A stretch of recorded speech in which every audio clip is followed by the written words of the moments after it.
I have proposed, and President Trump has concurred, that this surge operation conclude. The Twin Cities and Minnesota in general are and will continue to be much safer for the communities here because of what we have accomplished under President Trump's leadership.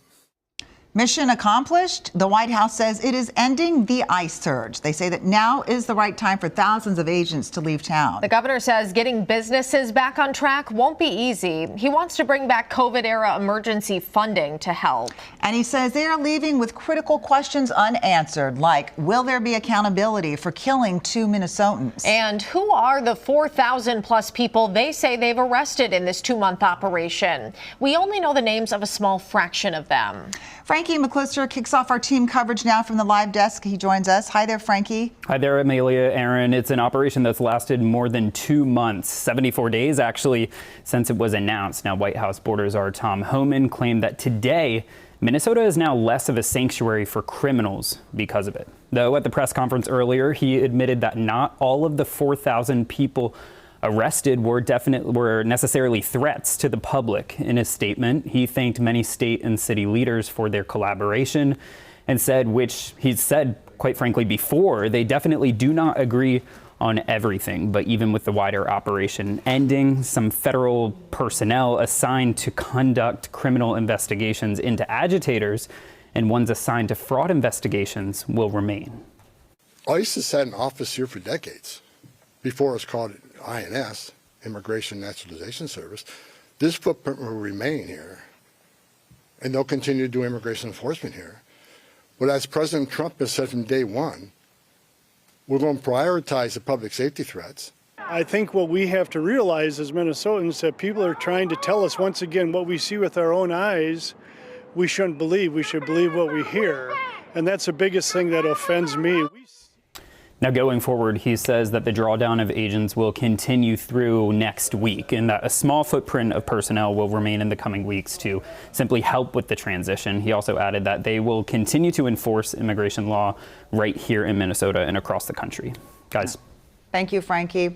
Well, businesses have taken a big hit during the ICE surge. For many small businesses in your neighborhood, the road to recovery will be long. Connor White is live in South Minneapolis, where people are reacting to a new proposal from the governor to help. Connor?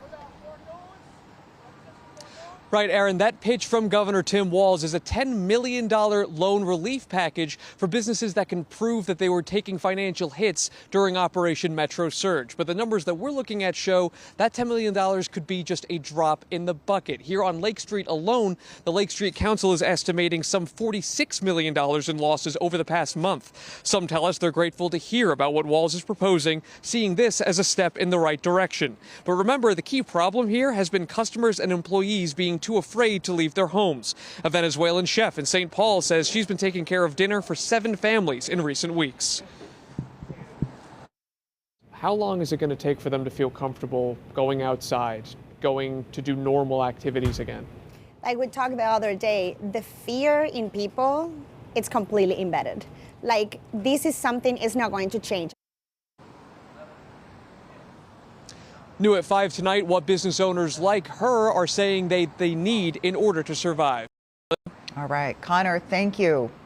Last month, 5-year-old Liam Ramos and his father were detained by federal agents outside their home near Valley View Elementary School. The story received worldwide attention. People in Columbia Heights say what happened to Liam created a chain of fear, causing many people to stay home and businesses to suffer. Now they're hoping they can return to a normal life. I do have my suspicions, but I'm hoping that we can move forward. You know, Minnesota is such a great community. I've lived here most of my life. So, yeah, I'm hoping to see such a change, and I'm glad that maybe our voices might be heard. How businesses are faring there and how one woman is keeping the calm with her flugelhorn. That's coming up, all new at 6.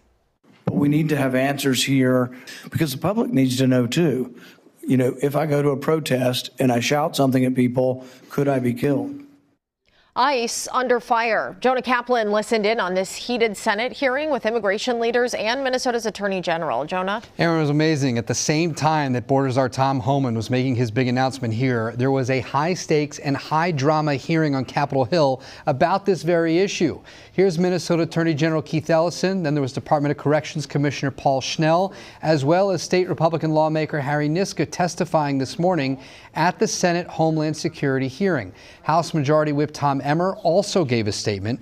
The hours-long hearing was full of back and forths about Minnesota laws related to undocumented immigrants, plus cooperation, or maybe the lack thereof, between federal agents and local law enforcement. Republicans on the committee also coming out swinging against the Attorney General about fraud.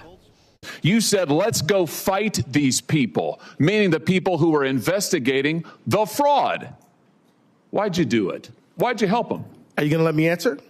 Please, we're all ears. So first of all, you're cherry picking quotes out of there. Why did you help them? I thought you were going to let me answer. Why did you help them? Are you going to let me answer? Why did you help You them? let me answer and I'll answer you. Tell the truth and I'll let you answer. I will tell the truth. Good. Let's do that. Despite the theatrics, there was some new information we learned, including information about the number of investigations into excessive force by federal agents. We'll have those details all new at 5. Aaron. Okay, Jonah, thank you.